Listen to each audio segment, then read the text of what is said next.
Daniel, capítulo 1. Era o 3º ano do reinado de Joaquim em Judá, quando o rei Nabucodonosor da Babilônia declarou guerra a Jerusalém e sitiou a cidade. O Senhor entregou o rei Joaquim de Judá nas mãos dele, com alguns utensílios do templo de Deus. Nabucodonosor levou o rei os utensílios para a casa do tesouro do seu Deus, na terra da Babilônia, a antiga Sinear. O rei ordenou a Aspenaz, chefe de pessoal do palácio, que escolhesse alguns israelitas da família real e da nobreza, jovens que fossem saudáveis e de boa aparência, inteligentes e de boa formação, de potencial para cargos de liderança no governo, gente de elite, e lhes ensinasse a língua e a cultura da Babilônia. O rei ordenou também que servissem a eles o mesmo cardápio do rei. Comiam do bom e do melhor e o mais fino vinho. Depois de 3 anos de treinamento, assumiriam cargos na corte do rei. 4 homens de Judá, Daniel, Ananias, Misael e Azarias, estavam entre os escolhidos. O chefe de pessoal do palácio deu a eles nomes babilônicos. Daniel passou a chamar-se Beltesazar. Ananias foi chamado Sadraque. Misael foi chamado Mesaque. E Azarias foi chamado Abed-nego. Mas Daniel decidiu que não iria ficar impuro com a comida do rei, nem beber o vinho dele. Por isso pediu ao chefe de pessoal do palácio que o autorizasse a não comer do cardápio do rei. Pela graça de Deus, o chefe de pessoal do palácio gostou de Daniel e autorizou, mas o advertiu. Tenho medo que meu senhor, o rei, possa fazer. Foi ele quem determinou esse cardápio. E se perceber que vocês não estão saudáveis como os outros, vai pedir minha cabeça. E então Daniel apelou ao responsável que havia sido designado pelo chefe de pessoal do palácio para cuidar dele, de Ananias, Misael e Azarias. Faça uma experiência conosco por 10 dias. Traga apenas vegetais e água. Depois nos compare com os jovens que se alimentam do cardápio do rei e tome sua decisão. O responsável por eles concordou e os alimentou com vegetais e água durante 10 dias. Ao final dos 10 dias, eles tinham aparência melhor e pareciam mais saudáveis que todos os outros. Assim, o responsável continuou a dispensá-los da comida e da bebida do cardápio do rei e servia-lhes apenas vegetais. Deus deu a esses 4 jovens conhecimento e habilidades em todas as áreas, tanto teórica quanto prática. Além disso, Daniel tinha o dom de interpretar todo tipo de visões e sonhos. Ao final do tempo determinado pelo rei para o treinamento, o chefe de pessoal do palácio os levou para a presença de Nabucodonosor. Quando os entrevistou, o rei os achou muito melhores que todos os outros. Ninguém estava tão bem quanto Daniel, Ananias, Misael e Azarias. E assim eles assumiram suas responsabilidades na corte do rei. Sempre que o rei os consultava sobre qualquer assunto, teórico ou prático, eles se mostravam 10 vezes melhores que todos os magos e encantadores do reino juntos. Daniel continuou no serviço do rei até o 1º ano do reinado do rei Ciro. Daniel, capítulo 2. No 2º ano do seu reinado, o rei Nabucodonosor teve alguns sonhos que o estavam deixando maluco, tanto que ele nem conseguia mais dormir. Chamou então todos os magos, encantadores, feiticeiros e astrólogos da Babilônia para que interpretassem seus sonhos. Quando estavam todos na presença do rei, ele disse: Tive um sonho e não consigo tirá-lo da cabeça. Não vou conseguir dormir até saber o que significa. Os astrólogos, falando em aramaico, disseram: Que o rei viva para sempre. Conte-nos o sonho e vamos interpretá-lo. O rei respondeu: Meu decreto é este. Se vocês não conseguirem me dizer qual é o sonho e me dar a interpretação, vou fazer picadinho de vocês e destruir suas casas. Mas se me contarem o sonho e derem a interpretação, Vou encher vocês de presentes e serão muito honrados. Então, digam-me qual foi o sonho e me deem a interpretação. Eles responderam: Vossa Majestade, por favor, conte-nos o sonho. Então daremos a interpretação. Mas o rei disse: Eu sei o que vocês estão tentando fazer. Vocês só querem ganhar tempo. Sabem que estão numa enrascada. E se não conseguirem me contar o sonho, estarão numa fria. Estou até vendo. Vocês vão inventar uma história qualquer e me enrolar até que eu mude de ideia. Nada disso. Primeiro me contem o sonho. E então vou saber se são capazes de me dar a interpretação ou se estão só me enrolando. Os astrólogos responderam: Ninguém em nenhum lugar do mundo pode fazer o que o rei está pedindo. E nenhum rei jamais pediu uma coisa dessas a nenhum mago, encantador ou astrólogo. O que Vossa Majestade está pedindo é impossível, a não ser que algum deus o revele. E os deuses não vivem no meio de gente como nós. A resposta deixou o rei furioso. Ele perdeu a paciência e ordenou que todos os sábios da Babilônia fossem executados. A sentença de morte foi anunciada, e Daniel e seus amigos estavam entre os condenados à morte. Enquanto Arioque, chefe da guarda real, fazia os preparativos para a execução, Daniel sabiamente chamou-o de lado e lhe perguntou o que estava acontecendo. Por que o rei deu uma ordem como essa, tão de repente? Arioque explicou a razão de tudo, e Daniel foi procurar o rei, pedindo um pouco de tempo para que pudesse interpretar o sonho. Daniel foi para casa e contou a seus amigos, Ananias, Misael e Azarias, o que estava acontecendo. Ele pediu que orassem ao Deus dos céus por misericórdia, para solucionar o mistério, e assim poderem escapar da morte. Naquela noite, a solução do mistério foi revelada a Daniel, numa visão. Daniel louvou ao Deus dos céus, dizendo: Bendito é o nome de Deus para todo sempre. Deus é sábio e todo-poderoso. Ele muda as estações e conduz a história. Escolhe reis e também os depõe. Ele dá tanto a sabedoria quanto o discernimento. Ele abre as profundezas, revela os segredos, conhece o que há na escuridão. A luz transborda dele. Ó Deus dos meus antepassados, a ti toda a minha gratidão e todo o meu louvor. Tu me tornaste sábio e forte, e agora nos mostraste o que pedimos. Tu resolveste o mistério do rei. Assim Daniel voltou a falar com Arioque, o encarregado da execução. Ele disse: Cancele a execução. Leve-me ao rei. Eu vou interpretar o sonho dele. Arioque não perdeu um minuto. Correu ao rei, levando Daniel com ele, e disse: Achei um homem entre os exilados de Judá que pode interpretar o sonho. O rei perguntou a Daniel, cujo nome babilônico era Beltesazar: Você tem certeza de que pode fazer isto? Contar o sonho e interpretá-lo? Daniel respondeu ao rei: Nenhum homem pode decifrar o mistério do rei, quem quer que seja, sábio, encantador, mago ou astrólogo. Mas há um Deus no céu que revela os mistérios. E ele me revelou.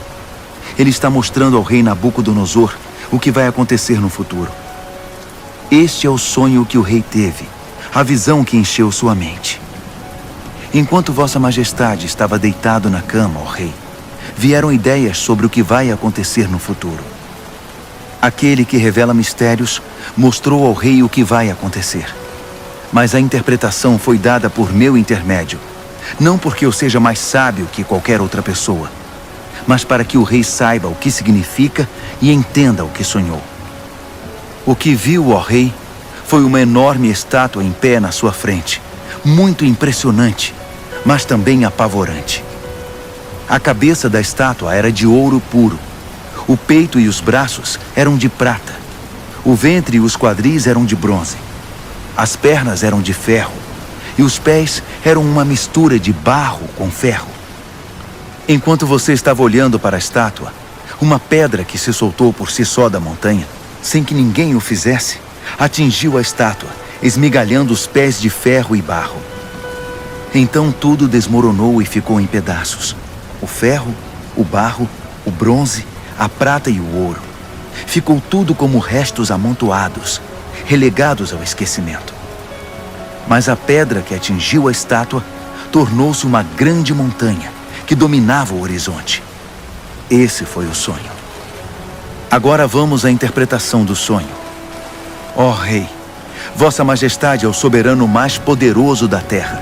O Deus do céu deu tudo ao Senhor: governo, poder, força e glória. Ele o designou responsável pela humanidade e por todos os animais do campo e as aves do céu, no mundo todo. O rei é o cabeça de todos os governantes. É a cabeça de ouro.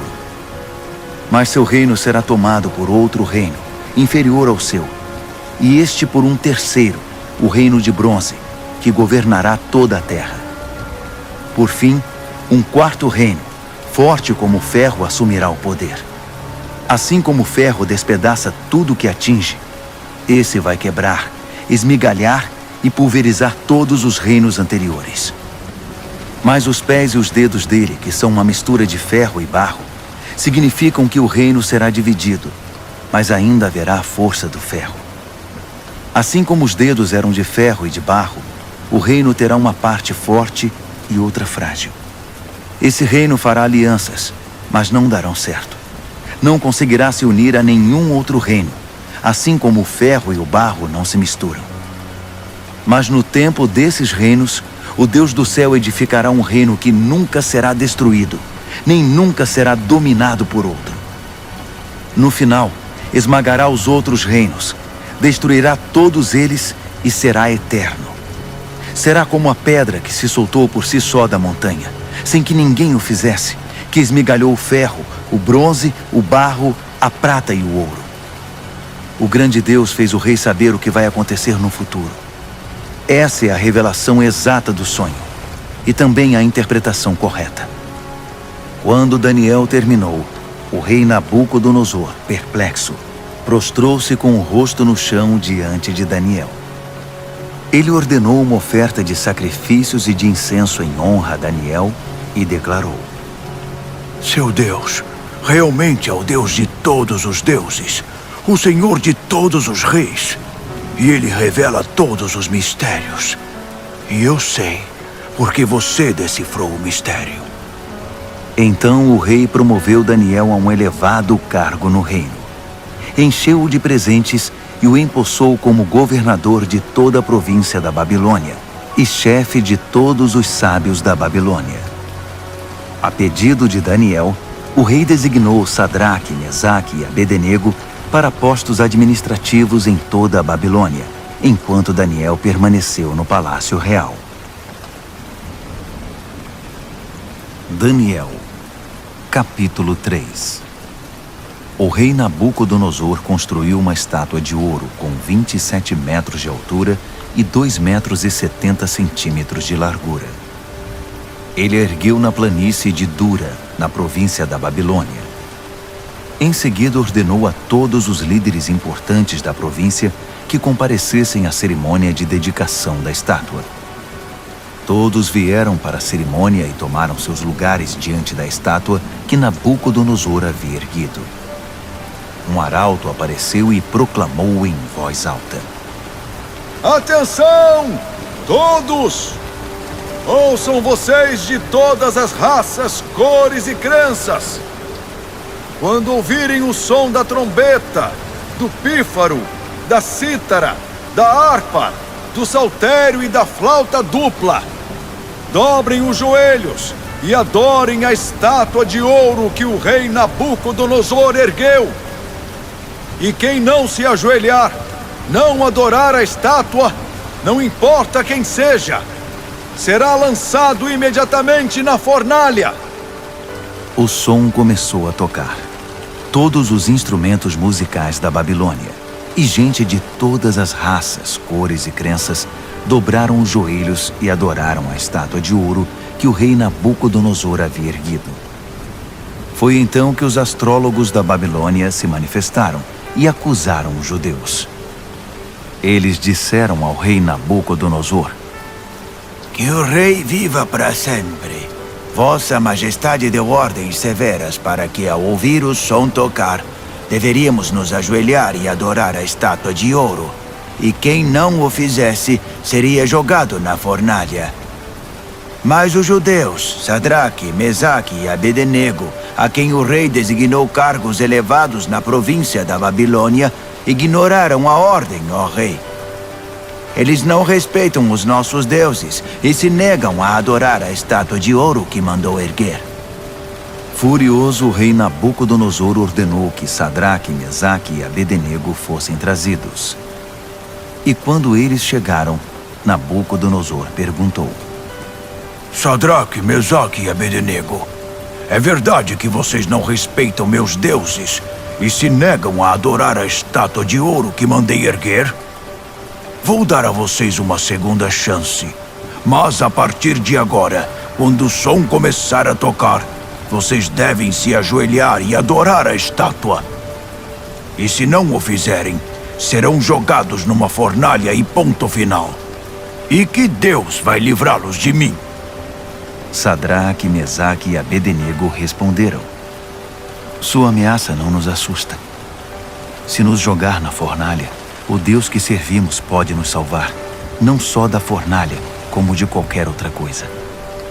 E mesmo que ele não o faça, não importa, ó rei. Ainda assim, não vamos servir aos seus deuses, nem adorar a estátua de ouro que mandou erguer. Nabucodonosor estava prestes a explodir de tanta raiva. Imediatamente ordenou que a fornalha fosse aquecida 7 vezes mais que o normal e que alguns homens fortes do seu exército os amarrassem e os jogassem na fornalha. Sadraque, Mesaque e Abednego, com os pés e mãos amarrados e vestidos em suas roupas, foram jogados na fornalha extremamente quente. Por causa da ordem do rei, a fornalha estava tão quente que só as chamas foram suficientes para matar os homens que carregaram Sadraque, Mesaque e Abednego. E eles acabaram caindo fornalha dentro. De repente, o rei Nabucodonosor levantou-se num salto e perguntou: Não jogamos 3 homens com os pés e as mãos amarrados? Responderam os homens. Isso mesmo, senhor! Exclamou o rei. Vejam, estou vendo 4 homens andando para lá e para cá no fogo, e eles estão bem. E o 4º homem parece um filho dos deuses.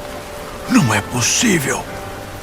Nabucodonosor foi até a entrada da fornalha ardente e chamou: Sadraque, Mesaque e Abednego, servos do Deus Altíssimo, saiam, venham para cá. E Sadraque, Mesaque e Abednego saíram do meio do fogo.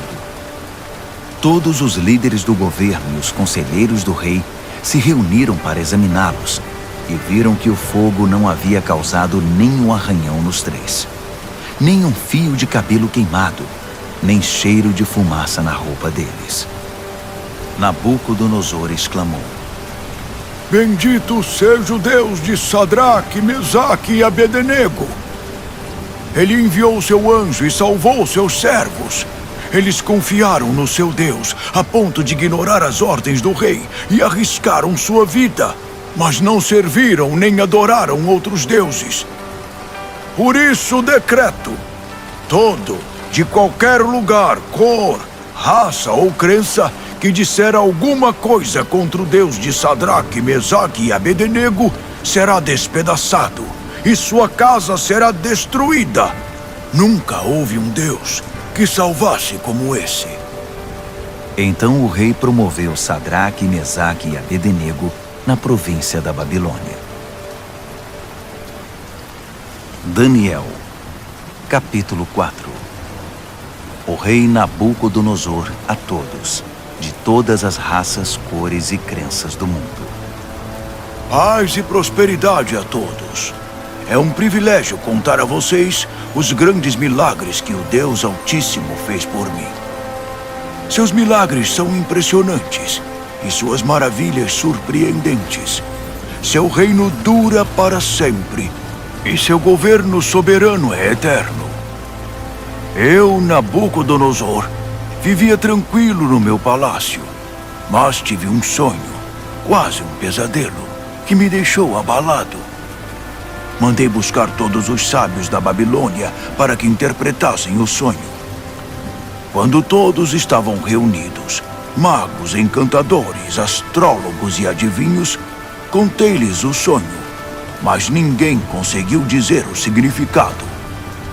Mas veio Daniel, um homem cheio do Espírito Santo divino, e contei a ele o sonho. O seu nome babilônico é Beltesazar, assim chamado em homenagem ao meu Deus. Beltesazar, eu disse, chefe dos magos, sei que você é um homem cheio do Espírito Santo divino e que não há mistério que você não consiga desvendar. Ouça este sonho que eu tive e interprete-o para mim. Isto foi o que vi deitado na minha cama. Havia uma grande árvore no centro do mundo. Eu olhei e a árvore cresceu, tornando-se maior ainda. Seu topo alcançava o céu e era visto de todos os lugares da terra. Suas folhas eram belas e seus frutos fartos, produzindo comida suficiente para todos. Os animais se abrigavam debaixo dela e as aves faziam ninhos nos galhos. Todo mundo dependia dela. E enquanto eu ainda estava deitado, vi também isto. Um anjo desceu do céu e ordenou: derrubem a árvore, cortem seus galhos, arranquem suas folhas e espalhem seus frutos. Caçem os animais que estão debaixo dela e espantem os pássaros de seus galhos, mas deixem o toco e as raízes presos com ferro e bronze junto à relva do campo. Deixem que ele seja molhado pelo orvalho do céu e se alimente de capim com os animais. Que ele perca a mente humana e seja como um animal, e assim seja até que se passe 7 tempos. Os anjos anunciam esse decreto, as santas sentinelas trazem essa sentença, para que todos que vivem saibam que o Deus Altíssimo tem domínio sobre os reinos dos homens. Ele conduz tudo conforme seu querer, e de gente simples faz poderosos. Isso é o que eu, rei Nabucodonosor, sonhei. Beltesazar, agora é sua vez de interpretar o sonho para mim. Ninguém entre os sábios da Babilônia conseguiu ver sentido algum nele, mas tenho certeza de que você pode interpretá-lo, pois é cheio do Espírito Santo divino. Daniel, Beltesazar, ficou tão apavorado por um momento que nem conseguia falar. Disse o rei: Beltesazar, fique calmo. Não deixe que o sonho e a interpretação o assustem. Disse Beltesazar: meu senhor, gostaria que esse sonho fosse sobre seus inimigos e a interpretação para seus adversários. A árvore que você viu e que cresceu e ficou tão alta que o topo alcançava o céu, visível dos 4 cantos da terra. A árvore de folhagem viçosa e fartos frutos, suficiente para todos. A árvore sob a qual os animais buscavam refúgio e na qual as aves faziam seus ninhos. É o Senhor, ó Rei. Vossa Majestade é a árvore. Você cresceu e ficou forte. Sua Majestade atinge o céu e seu governo se estende aos 4 cantos da terra. E os anjos que desciam do céu proclamando: derrubem a árvore, destruam-na, mas deixem o toco e suas raízes na terra, presos com ferro e bronze junto à relva do campo. Deixem que ele seja molhado pelo orvalho do céu e que se alimente de grama com os animais durante 7 tempos. Isso, ó Rei, também se refere ao Senhor. Significa que o Deus Altíssimo proclamou uma sentença contra o rei. Será tirado do convívio dos homens e viverá com os animais. Se alimentará de capim como os bois e se molhará com o orvalho do céu. Isso durará 7 tempos, e o Senhor aprenderá que o Deus Altíssimo tem o domínio dos reinos dos homens e conduz tudo conforme seu querer. A parte sobre o toco da árvore e suas raízes que são deixados significa que seu reino ainda será devolvido depois que o Senhor reconhecer que é Deus quem tem domínio sobre tudo. Portanto, ó rei, aceite meu conselho. Abandone seus pecados e comece a viver diferentemente. Deixe essa vida de maldades. Viva com justiça e cuide dos necessitados e desamparados. Só assim o Senhor continuará a viver tranquilo. Tudo isso aconteceu ao rei Nabucodonosor. Passados apenas 12 meses, ele estava andando pela sacada do Palácio Real na Babilônia e, de repente, exclamou orgulhoso: Olhe para tudo isto. É a grande Babilônia. E eu a construí sozinho, como capital do meu reino para minha honra e glória. Assim que as palavras saíram da sua boca, ouviu-se uma voz do céu: Este é o decreto contra você, rei Nabucodonosor. Seu reino foi tomado de você. Você será tirado do convívio dos homens. Viverá com os animais do campo e comerá capim como boi. A sentença é para 7 tempos, o suficiente para você aprender que o Deus Altíssimo tem domínio sobre os reinos dos homens e põe no trono quem ele quer. Isso aconteceu imediatamente. Nabucodonosor foi tirado da convivência dos homens, comeu capim como boi e se molhou com o orvalho do céu. Seu cabelo cresceu como as penas da águia, suas unhas como as garras do falcão. Ao final daquele período, eu, Nabucodonosor, olhei para o céu, recobrei o juízo e bendisse o Deus Altíssimo, agradecendo e glorificando ao Deus que vive para sempre. Seu domínio dura para sempre, seu reino nunca será decadente. A vida na terra é insignificante. Deus faz tudo conforme seu querer. Ninguém pode opor-se à sua vontade. Ninguém pode questioná-lo ou desafiá-lo. Ao mesmo tempo em que recobrei o juízo, recuperei a majestade e a glória do meu reino. Todos os líderes e gente importante vieram me ver. Fui restabelecido como rei no meu reino e me tornei maior que antes. E é por isso que eu, Nabucodonosor, canto e louvo ao Rei do Céu. Tudo o que ele faz é justo, e ele o faz da maneira certa. Ele sabe como tratar gente orgulhosa e tem o poder para torná-los humildes. Daniel, capítulo 5. O rei Belsazar convidou Humilde e seus nobres para um grande banquete. O vinho era muito bem servido. Então Belsazar, que já estava alto por causa do vinho, ordenou que as taças de ouro e prata que seu pai Nabucodonosor havia tomado do templo de Deus em Jerusalém fossem trazidas para que ele, seus nobres, suas mulheres e concubinas pudessem beber nelas.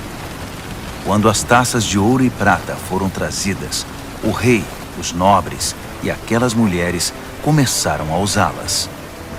Beberam seu vinho e, já bêbados, louvaram seus deuses de ouro, prata, bronze, ferro, madeira e pedra. Naquele exato momento, os dedos de uma mão humana apareceram e começaram a escrever na parede rebocada do palácio, na parte mais iluminada. Quando o rei viu a mão escrevendo na parede, ficou pálido, muito assustado. Suas pernas ficaram bambas, tremiam sem parar, e os joelhos batiam um no outro. Ele gritou para que chamassem os encantadores, os astrólogos e os adivinhos, e prometeu: Quem conseguir ler esta escrita na parede e me disser o que significa, será famoso e rico. Ganhará um manto de púrpura e uma bela corrente de ouro, e será o terceiro mais importante do reino. Todos tentaram, mas ninguém conseguiu enxergar um sentido nas palavras escritas na parede. Ninguém conseguia entender o que estava escrito, muito menos interpretá-lo. Então o rei ficou apavorado, pálido, em completo estado de choque. Os nobres também estavam em pânico. A rainha soube que o rei e os nobres estavam em estado de choque e veio ao salão do banquete. Ela disse: "Que o rei viva para sempre. Não se assustem, não fiquem aí sentados pálidos desse jeito. Há um homem no reino que é cheio do Espírito Santo divino. Durante o reinado do seu pai, ele ficou conhecido pelo seu brilho intelectual e por sua sabedoria espiritual. Ele era tão capaz que seu pai, o rei Nabucodonosor, fez dele o chefe de todos os magos, encantadores, adivinhos e astrólogos. Não havia ninguém como ele. Ele conseguia fazer qualquer coisa: interpretar sonhos, decifrar mistérios, explicar enigmas. Seu nome é Daniel, mas o rei mudou o nome dele para Beltesazar. Mande chamar Daniel. Ele vai ler o que está escrito aí." Assim Daniel foi chamado. O rei perguntou: "Você é Daniel, que foi um dos exilados que meu pai trouxe de Judá? Já ouvi falar que você é cheio do Espírito Santo, tem uma mente brilhante e é incrivelmente sábio.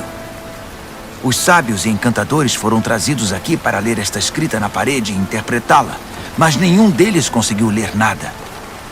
Mas ouvi dizer que você interpreta sonhos e decifra mistérios. Então, se você conseguir ler e interpretar, será um homem famoso e rico. Ganhará o manto de púrpura e uma bela corrente de ouro, e será o terceiro mais importante do reino." Daniel respondeu ao rei: "Pode ficar com os presentes ou dá-los a outra pessoa. Mas vou ler a escrita para o rei e interpretar seu significado. Ouça, ó rei, o Deus Altíssimo deu a seu pai Nabucodonosor um grande reino e uma gloriosa reputação. Deus o fez muito poderoso, e pessoas de todos os lugares, de toda raça, cor ou crença, se sentiam intimidadas por ele. Ele as matava ou poupava, como e quando queria. Promovia ou humilhava as pessoas como bem desejava. Então Deus o humilhou e o privou de todo o poder. Ele foi tirado do convívio dos homens e passou a viver como animal. Comeu capim como boi e se molhou com o orvalho do céu até aprender esta lição: que o Deus Altíssimo tem domínio sobre os reinos dos homens e põe no trono quem ele quer. Você é filho dele, sabe de tudo isso, mas é tão arrogante quanto ele no seu pior momento. Olhe para você mesmo. Quer competir com o Senhor do céu? Você mandou buscar as taças sagradas do templo dele só por farra, para que o Senhor, seus nobres, suas mulheres e concubinas pudessem beber nelas. O rei usou as taças sagradas para brindar seus deuses de prata e ouro, de bronze e ferro, de madeira e pedra, deuses cegos, surdos e mudos. Mas tratou com desprezo o Deus vivo, que tem a sua vida nas mãos, desde o nascimento até a morte. Deus enviou a mão que escreveu na parede, e o que está escrito é: Mene, Tekel e Peres. E este é o significado dessas palavras. Mene, Deus contou os dias do seu governo, e suas contas são negativas. Tekel, você foi pesado na balança e está em falta. Peres, seu reino foi dividido e entregue aos medos e persas. Beltesazar fez o que havia prometido. Vestiu o manto de púrpura em Daniel, colocou uma bela corrente de ouro em seu pescoço e o promoveu a terceiro mais importante do reino. Naquela mesma noite, o rei Beltesazar da Babilônia foi morto. Dario, o Medo, tinha 62 anos quando o sucedeu como rei. Daniel, capítulo 6. Dario reorganizou seu reino. Ele designou 120 governadores para administrar todas as províncias do reino. Sobre eles havia 3 ministros, e um deles era Daniel. Os governadores se dirigiam aos ministros, que tinham a responsabilidade de manter tudo em ordem.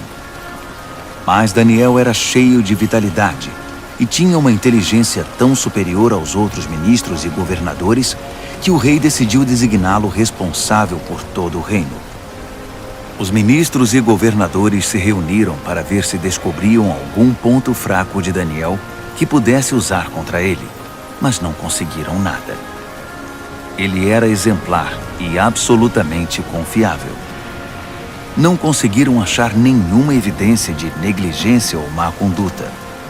Após inúmeras tentativas, desistiram e disseram: Nunca vamos descobrir nada contra esse Daniel, a não ser que inventemos alguma acusação e tramemos algo contra ele.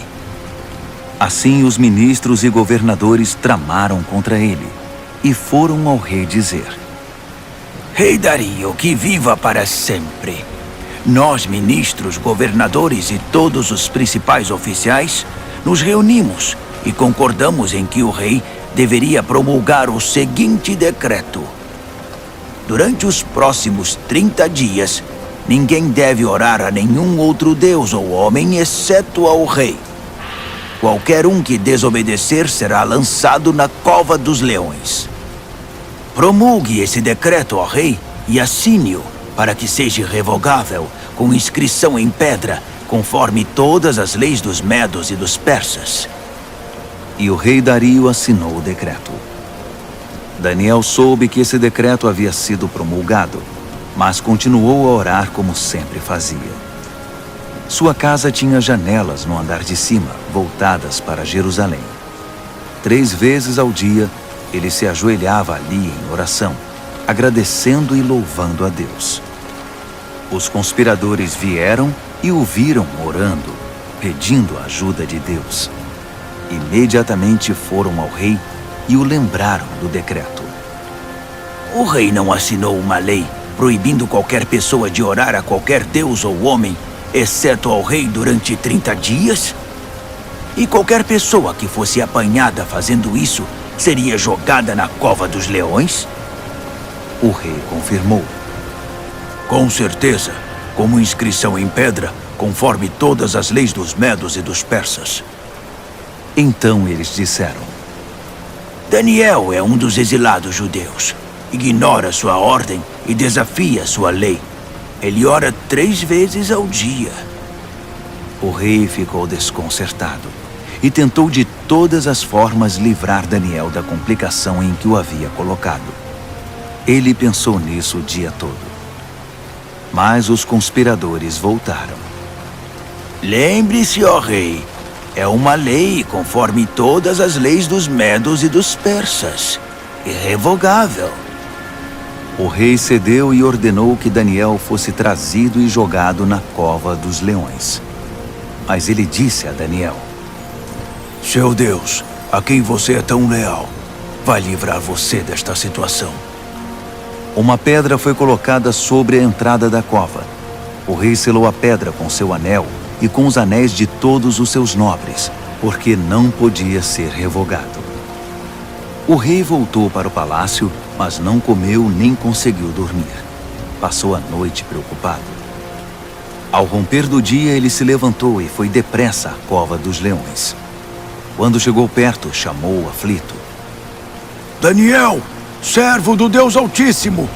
Será que seu Deus, a quem você serve tão fielmente, livrou você dos leões? Daniel respondeu: Que o rei viva para sempre!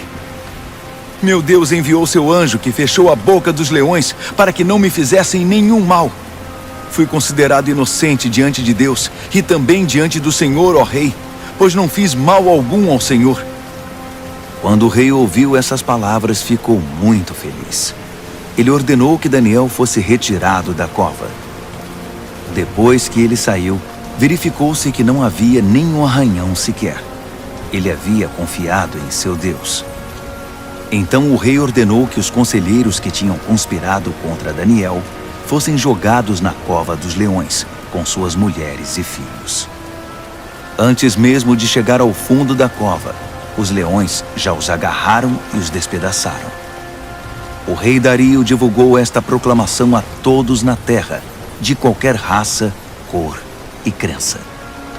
A paz esteja com vocês. Muita paz. Decreto que o Deus de Daniel seja adorado e temido em todo o meu reino. Ele é o Deus vivo e permanece para sempre. Seu reino nunca é destruído. Seu governo continua eternamente. Ele é o Salvador e o Redentor. Ele realiza milagres impressionantes nos céus e na terra. Ele livrou Daniel do poder dos leões. Daniel foi muito bem tratado no restante do reinado de Dario e também no reinado seguinte, de Ciro, o persa.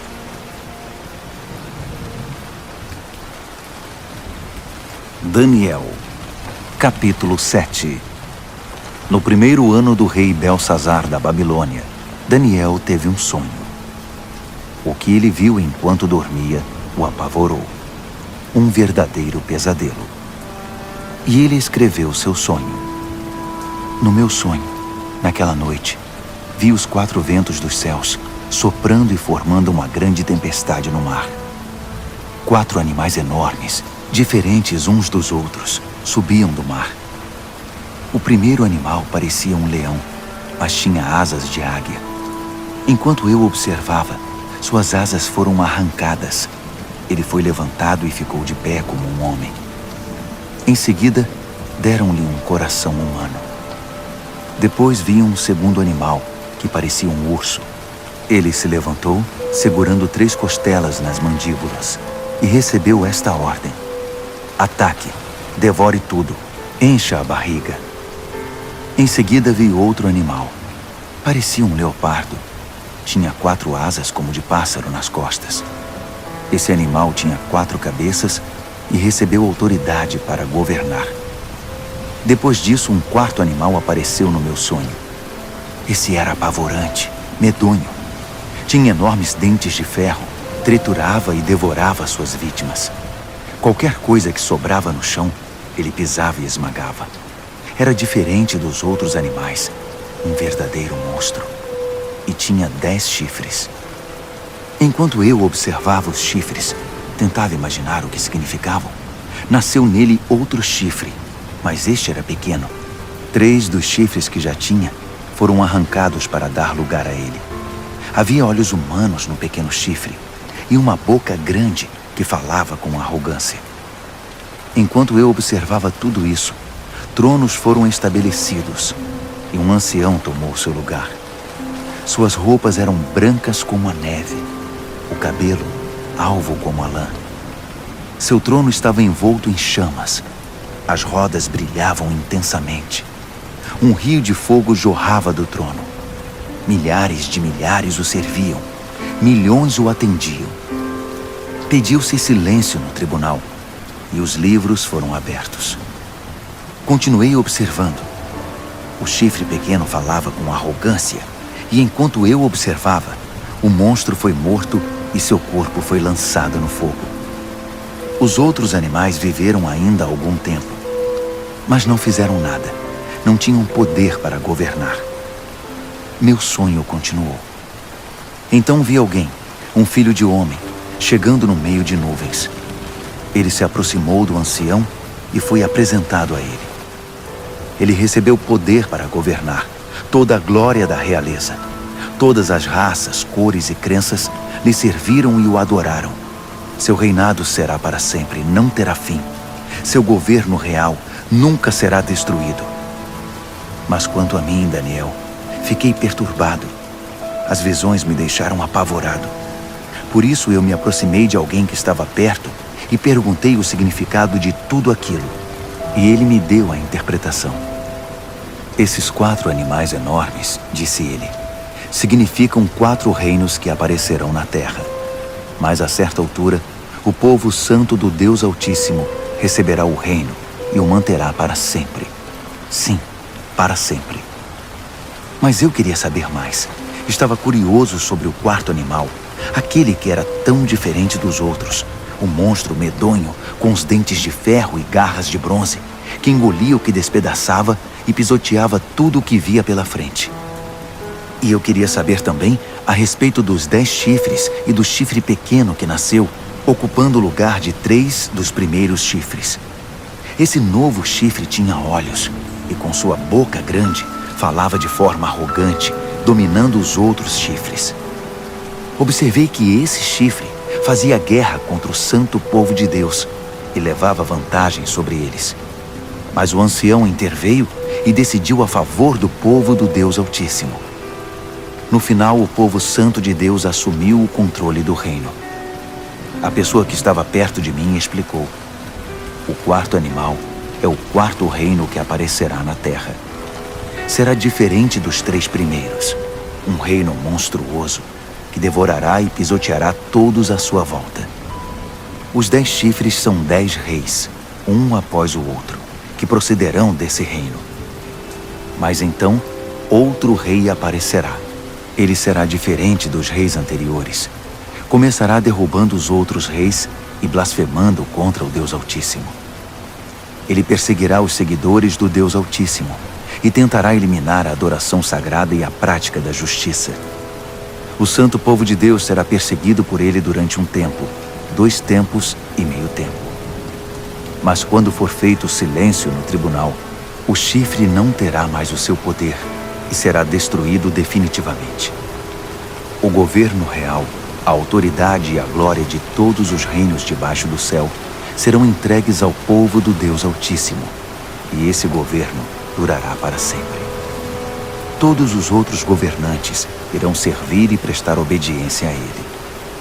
O sonho acabou assim, e eu, Daniel, continuei chocado, como alguém que tinha acabado de ver um fantasma, mas guardei tudo para mim. Daniel, capítulo 8. No 3º ano do reinado de Belsazar, eu, Daniel, tive outra visão. Era a 2ª visão.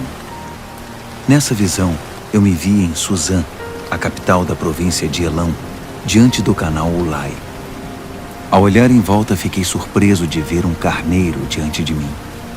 O carneiro tinha 2 chifres enormes, um maior que o outro, mas o chifre maior foi o último a aparecer. Fiquei observando enquanto o carneiro avançava, primeiro para o oeste, depois para o norte e então para o sul. Nenhum animal conseguia enfrentá-lo. Ele fazia o que queria e, todo arrogante, posava de rei dos animais.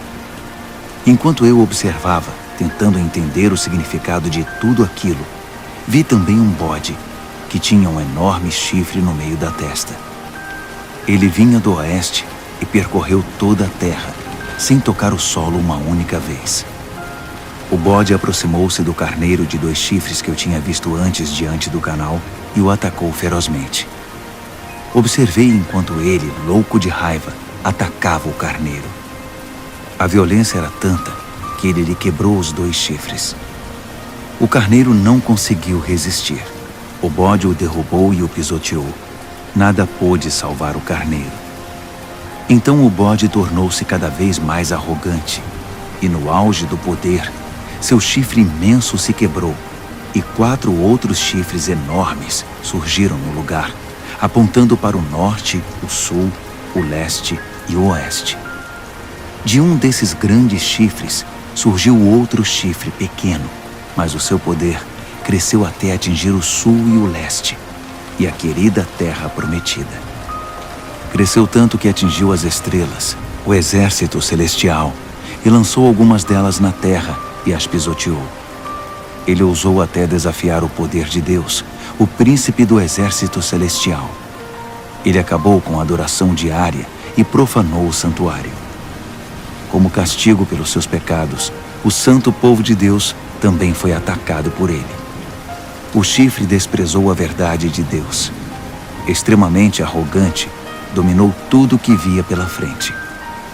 Naquele momento ouvi 2 anjos conversando. O primeiro perguntou: quanto tempo vai durar isso? Sem adoração diária, esse castigo devastador pelo pecado?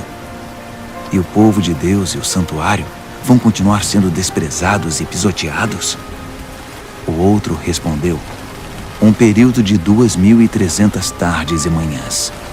Então, o santuário será restaurado. Enquanto eu, Daniel, estava tentando encontrar um sentido no que via, uma figura humana apareceu diante de mim. Ouvi uma voz de homem que vinha do canal de Ulai e chamava: Gabriel, diga a este homem o que está acontecendo. Explique a visão a ele. Ele veio até mim, mas quando se aproximou, fiquei aterrorizado e me prostrei com o rosto em terra.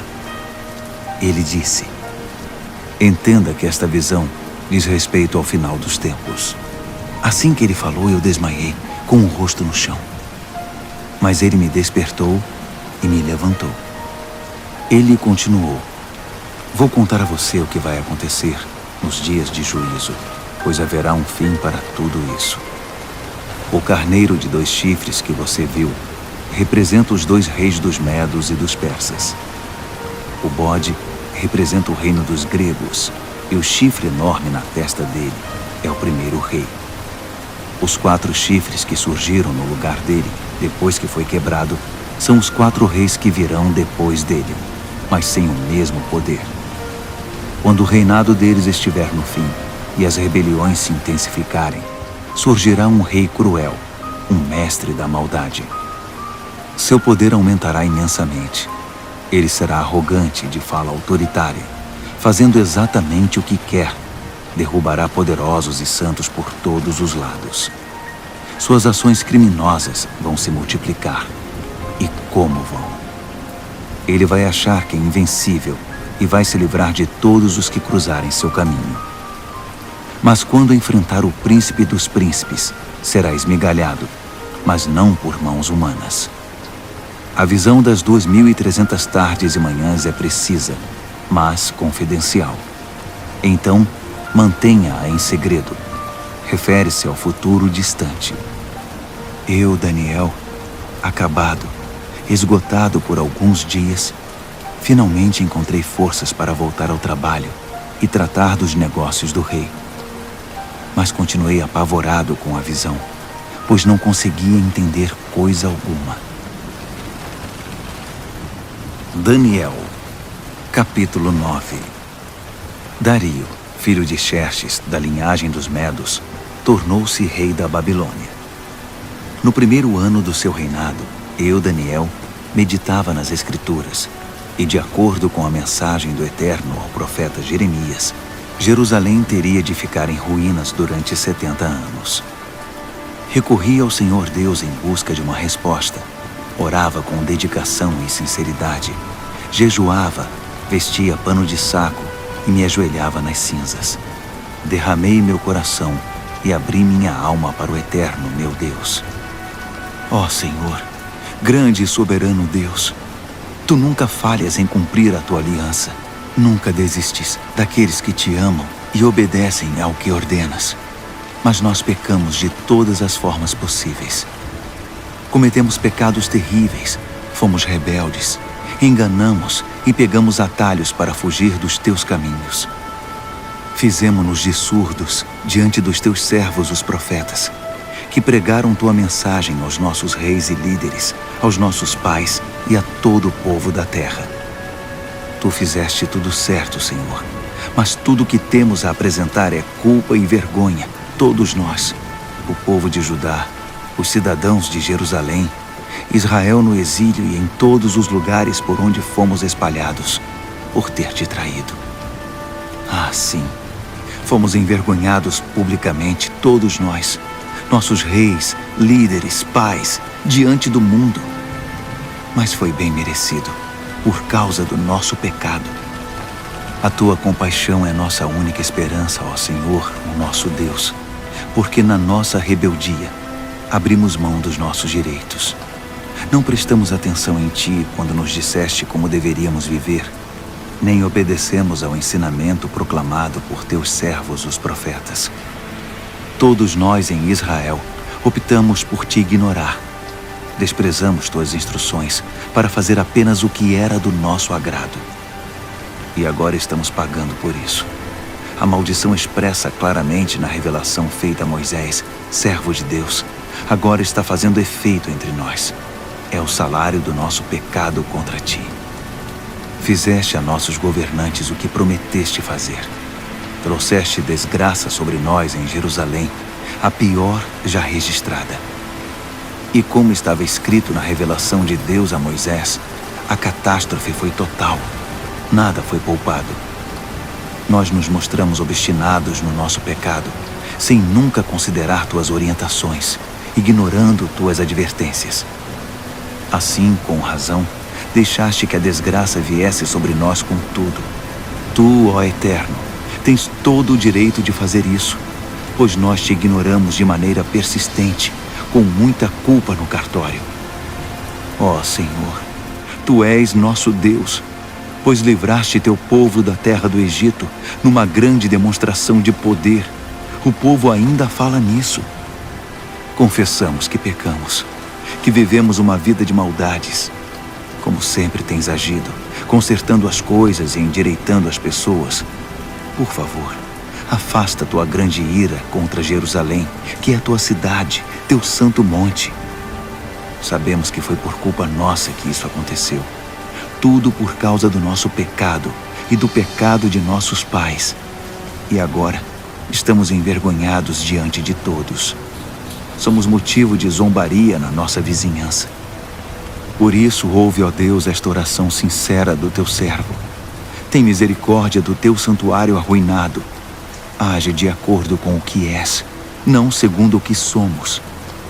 Atende nossa oração, ó Deus. Abre os olhos e observa a nossa cidade arruinada, a cidade chamada pelo Teu nome. Sabemos que não merecemos Tua atenção. Nosso apelo é a Tua compaixão. Esta oração é nossa única esperança. Senhor, ouve-nos. Senhor, perdoa-nos. Senhor, olha para nós e faz alguma coisa.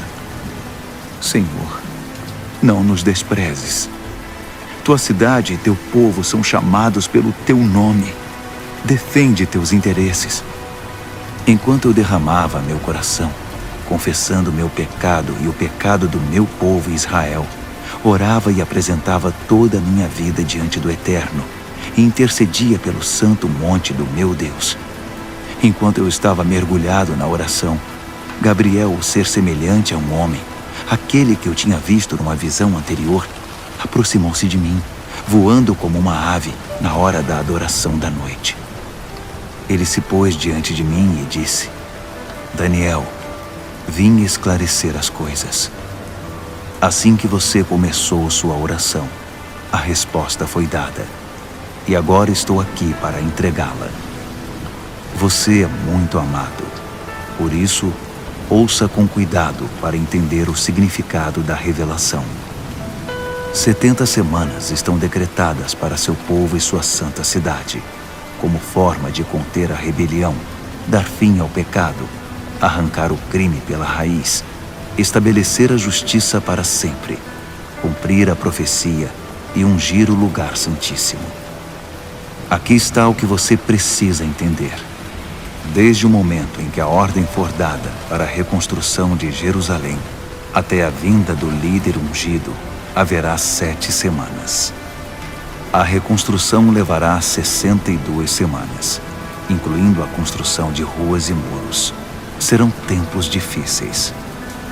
Depois das 62 semanas, o líder ungido será morto. É o seu fim. A cidade e o santuário serão arruinados pelo exército do novo líder que chegar. O fim virá de repente, como uma onda enorme. Haverá guerras até o fim, e a desolação estará na ordem do dia. Então, no período de 1 semana, ele fará muitas alianças importantes. Mas na metade dessa semana, ele acabará com a adoração e as orações. No lugar da adoração, irá se instalar a besta da profanação, que permanecerá ali até finalmente ser destruída. Daniel, capítulo 10. No 3º ano do reinado de Ciro, rei da Pérsia, uma mensagem veio a Daniel, cujo nome babilônico era Beltesazar. A mensagem era verdadeira e falava de uma grande guerra. Ele entendeu, pois seu significado veio por revelação. Durante aqueles dias, eu, Daniel, guardei luto por Jerusalém durante 3 semanas. Comi apenas comida simples, sem tempero, e não comi carne nem bebi vinho. Não tomei banho nem me barbeei até que tivessem passado as 3 semanas. No dia 24 do 1º mês, eu estava de pé diante do grande rio, o Tigre. Levantei os olhos e, para minha surpresa, vi um homem vestido de linho, com um cinto de ouro puro na cintura. Seu corpo brilhava como se fosse esculpido de pedra preciosa. A face era radiante e os olhos, vivos e penetrantes como tochas. Os braços e pernas reluziam como bronze polido e sua voz soava como um grande coral. Eu, Daniel, fui o único a vê-lo. Os homens que estavam comigo, embora não estivessem vendo, foram tomados de medo e correram para se esconder, temendo o pior. Quando fiquei sozinho depois dessa visão, abandonado pelos meus amigos, meus joelhos ficaram bambos e o rosto pálido, sem força nenhuma. Quando ouvi o som da sua voz, não resisti e desmaiei. Caí com o rosto no chão. Mas uma mão me tocou e me pôs sobre as mãos e os joelhos. Daniel, ele disse, homem de valor, Deus ama você demais. Levante-se e preste muita atenção à minha mensagem. Fui enviado para falar dela a você. Quando ele disse isso, eu me levantei, mas não conseguia parar de tremer. Fique tranquilo, ele continuou. Não tenha medo. Quando você decidiu se humilhar para receber entendimento, sua oração foi ouvida e eu me dispus a vir até aqui. Mas fui impedido pelo anjo, que é o príncipe do reino da Pérsia, e isso me atrasou por 3 semanas. Mas Miguel, um dos anjos supremos, veio em meu socorro e ficou ali com o anjo, que é o príncipe da Pérsia. Estou aqui para ajudar você a entender o que vai acontecer com seu povo, pois a visão fala do futuro. Enquanto ele falava, fiquei só olhando para o chão. Não conseguia dizer nada e fui surpreendido por algo parecido com uma mão humana que me tocou os lábios. Então abri a boca e comecei a falar. Quando vi, fiquei apavorado. Minhas pernas ficaram bambas. Eu não conseguia me mexer. Como é possível que eu, um humilde servo, fale com alguém como o Senhor? Estou completamente paralisado. Mal consigo respirar. Aquele ser, que parecia humano, me tocou outra vez e me deu forças. Ele disse, não tenha medo. Fique em paz. Você é amado demais. Tudo vai ficar bem. Tenha coragem. Seja forte. Enquanto ele ainda falava, veio-me coragem e retomei as forças. Então eu disse, pode falar, porque o Senhor me deu forças. Ele disse, você sabe por que vim aqui? Preciso voltar para lutar contra o anjo que é o príncipe da Pérsia. E depois que eu o tirar do caminho, chegará o anjo, que é o príncipe da Grécia. Mas antes deixe-me contar a você o que está escrito no livro da verdade. Ninguém me ajuda na minha luta contra esses seres, a não ser Miguel, o anjo, que é o príncipe de vocês. Daniel, capítulo 11. Eu tenho ajudado da melhor maneira possível, desde o 1º ano do reinado de Dario, rei dos Medos. Mas agora deixe-me dizer como estão as coisas. Outros 3 reis da Pérsia aparecerão, e depois deles, um 4º rei, que será muito mais rico que os outros.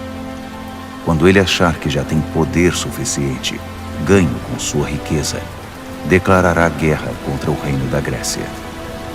Nesse momento, aparecerá um rei poderoso, que dominará um enorme território e conduzirá tudo como bem entender. Mas no auge do seu poder, quando tudo estiver aparentemente bem, seu reino se dividirá em 4 partes: norte, sul, leste e oeste. Mas seus herdeiros não receberão nada. Não haverá continuidade do poder, pois outros o tomarão. Em seguida, o rei do sul se fortalecerá, mas um dos seus príncipes será mais forte que ele e governará um território ainda maior. Depois de alguns anos, os dois se tornarão aliados, e a filha do rei do sul se casará com o rei do norte para consolidar o acordo. Mas a influência dela enfraquecerá, e seu filho não sobreviverá.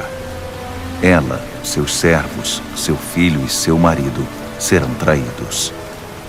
Algum tempo depois, alguém da família real aparecerá e assumirá o trono. Ele assumirá o comando do exército, invadirá o norte e alcançará grande vitória. Ele tomará os deuses de metal deles e todos os utensílios de ouro e prata que os acompanham e os levará para o Egito. Passado algum tempo, o rei do norte se recuperará e invadirá a terra do rei do sul, mas não terá sucesso. Terá de bater em retirada. Mas seus filhos formarão um exército gigante e descerão como uma inundação, um ataque impetuoso sobre as defesas do sul. Furioso, o rei do sul sairá e enfrentará o rei do norte, que estará à espera com seu enorme exército, mas, apesar disso, será derrotado. Enquanto os cadáveres são tirados do campo, o rei, com muita sede de sangue, sairá massacrando dezenas de milhares. Mas sua vitória não vai durar muito, pois o rei do norte reunirá um exército ainda maior que o anterior, e depois de alguns anos, voltará à batalha com inúmeros soldados, muito arsenal e provisões inesgotáveis. Naqueles dias, muitos outros se engajarão na batalha contra o rei do sul. Revoltosos do seu próprio povo, embriagados por sonhos de poder, se ajuntarão a eles, mas acabarão frustrados. Quando o rei do norte chegar, fará rampas de cerco e conquistará a cidade fortificada. Os exércitos do sul serão despedaçados diante dele. Nem mesmo suas famosas tropas de choque conterão o agressor. Ele entrará todo arrogante, como se fosse o dono de tudo. Ele se apossará da linda terra e se instalará aí. Depois, prosseguirá para ter controle total. Fará um tratado de paz e até dará sua filha em casamento ao rei do sul, parte de uma trama para destruí-lo de vez. Mas o plano será um fiasco, não será bem sucedido. Mais tarde, voltará sua atenção para as regiões costeiras e fará inúmeros prisioneiros. Mas um general intervirá e dará um basta às suas ameaças. Quem metia medo ficará amedrontado. Ele voltará para casa e passará a cuidar dos próprios negócios. Mas a essa altura já estará acabado e logo já não se ouvirá mais falar dele. Ele será sucedido por um perdedor, já com seu governo, sua reputação e sua autoridade em frangalhos. Por isso não durará muito. Sairá da história rapidamente, sem nem mesmo ter lutado. Seu lugar será preenchido por um sujeito desprezado e desprezível. Mas ele surpreenderá todos, saindo como que do nada e se apossando do reino. Ele avançará como um rolo compressor, e até o príncipe da aliança será esmagado. Depois de negociar um cessar-fogo, ele violará as condições. Que traidor! Com alguns poucos comparsas, assumirá o controle total. Ele invadirá as províncias mais ricas, quando elas menos esperarem. Ultrapassará todos seus antepassados. Prenderá e saqueará. Viverá com seus amigos num luxo desmedido. Ele fará planos contra as cidades fortificadas, mas não será por muito tempo. Ele ajuntará um grande exército muito bem armado para combater o rei do sul. Em resposta, o rei do sul manterá seu exército, ainda maior, a postos, pronto para a batalha. Mas não será capaz de sustentar essa condição por muito tempo, em razão das intrigas nas próprias fileiras. Sua corte estará minada por tramas e conspirações. Assim seu exército será esmagado, e o campo de batalha ficará coberto de cadáveres. Os dois reis, ambos com planos maldosos um contra o outro, vão se sentar à mesa de conferências e negociarão seus engodos. Nada resultará desse tratado, que não passará de um emaranhado de mentiras. Mas ainda não é o fim. A história não acabou. O rei do norte irá para casa carregado de despojos, mas sua mente estará voltada para a destruição da Santa Aliança, enquanto estiver passando pela terra a caminho de casa. Um ano mais tarde, ele comandará nova invasão ao sul. Mas a segunda invasão não será como a primeira. Quando os navios romanos chegarem, ele dará meia volta e retornará para casa. Mas ao passar pela terra, seu ódio contra a Santa Aliança será despertado. Ele fará acordo com todos os que se dispuserem a trair a Santa Aliança, tomando o partido deles. Suas forças entrarão marchando e profanarão o santuário e a cidadela. Eles irão banir a adoração diária, substituindo-a pela besta da profanação. O rei do norte honrará os que traírem a Santa Aliança, corrompendo-os ainda mais com sua conversa sedutora. Mas os que forem leais a Deus tomarão posição firme a favor de Deus.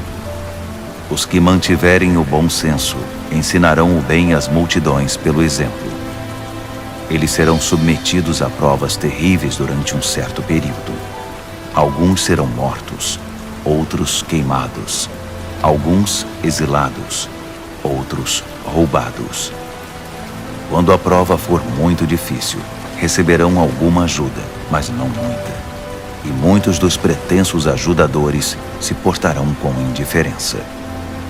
A provação refinará e purificará os que mantiverem o bom senso e permanecerem leais, porque há ainda mais por vir. Enquanto isso, o rei do norte estará agindo sem impedimento. Ele se levantará a uma posição superior à de qualquer deus, e até mesmo ousará desafiar o Deus dos deuses. Por um tempo isso será tolerado, até que se complete esse tempo de juízo, pois o que foi decretado precisa ser cumprido. Ele não terá respeito algum pelos deuses dos seus antepassados, nem mesmo pelo Deus predileto das mulheres. Desprezando qualquer deus, o rei do norte se inchará de orgulho e se achará maior que todos eles. Ele chegará a ponto de desprezar o Deus dos santos, e no lugar em que Deus é adorado, colocará em exibição, com generoso ornamento de prata, ouro e pedras preciosas, um Deus novo, do qual nunca se ouviu falar. Marchando sob a bandeira desse Deus estranho, ele atacará as principais fortalezas. Promoverá todos os que seguirem esse Deus, dando a eles cargos importantes e recompensando-os com concessões de terras. Na conclusão dessa história, o rei do sul o enfrentará, mas o rei do norte se lançará contra ele como um furacão, com seus carros e cavalos e uma grande frota de navios, e varrerá tudo que estiver no seu caminho. Ao entrar na linda terra, as pessoas cairão diante dele como peças de dominó. Só Edom, Moabe e alguns amonitas escaparão. Ele vai avançar, dominando país após país. Nem o Egito escapará. Ele confiscará o ouro, a prata e todos os bens valiosos do Egito. Os líbios e os etíopes cairão com ele. Mas nesse momento, relatos perturbadores virão do norte e do leste e o farão entrar em pânico. Furioso, ele se apressará em suprimir a ameaça. Mas assim que armar suas tendas entre o mar Mediterrâneo e o Monte Santo, inúmeras tendas reais, ele encontrará seu fim. E não haverá uma alma viva por perto para ajudá-lo. Daniel, capítulo 12. Esse será o momento quando Miguel, o grande anjo, que é o príncipe defensor do seu povo, entrará em cena. Será um tempo de desgraça, a pior desgraça que o mundo já conheceu. Mas seu povo será salvo da desgraça, todos os que tiverem o nome escrito no livro. Uma grande multidão, composta daqueles que já morreram e foram sepultados, acordará. Alguns para a vida eterna, outros para a vergonha eterna. Homens e mulheres que viveram de forma sábia e justa brilharão como a noite sem nuvens, repleta de estrelas. E os que conduziram outras pessoas ao caminho certo brilharão como estrelas para sempre. Este é um relato confidencial, Daniel, para seus olhos e ouvidos somente. Mantenha-o em segredo. Guarde o livro fechado à chave até o final. Nesse ínterim, haverá uma busca frenética para se tentar entender o que está acontecendo. Enquanto eu, Daniel, ouvia tudo isso, apareceram dois seres, um do lado do rio em que eu estava e o outro do outro lado. Um deles perguntou a um terceiro homem vestido de linho que estava acima das águas do rio: até quando vai continuar essa história intrigante? O homem vestido de linho, que estava acima das águas do rio, levantou as mãos para o céu. Ouvi quando ele jurou solenemente pelo Eterno que seria um tempo, 2 tempos e meio tempo, e que quando o opressor do povo santo fosse derrubado, a história chegaria ao seu final. Ouvi tudo isso claramente, mas não entendi. Por isso perguntei: Senhor, pode me explicar isso? Continue a fazer o que está fazendo, Daniel. Ele disse: a mensagem é confidencial e será guardada a chave até o fim, até que tudo chegue à sua conclusão. O povo será purificado e renovado, mas os maus continuarão sendo maus, sem ter a menor ideia do que está acontecendo. Já os que viverem de forma sábia e justa entenderão tudo. A partir do momento em que a adoração diária for abolida do templo e a besta da profanação for introduzida no seu lugar, vão se passar 1290 dias. Abençoados os que persistirem pacientemente durante os 1335 dias. E você prossiga em sua jornada, sem ficar ansioso ou preocupado. Fique tranquilo. Quando tudo tiver passado, você se levantará para receber sua recompensa.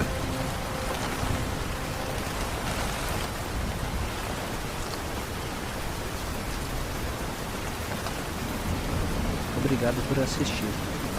Deixe o like e inscreva-se no canal. Se este conteúdo foi bom para você, transborde e compartilhe com alguém que esteja precisando ouvir uma palavra de sabedoria e prosperidade.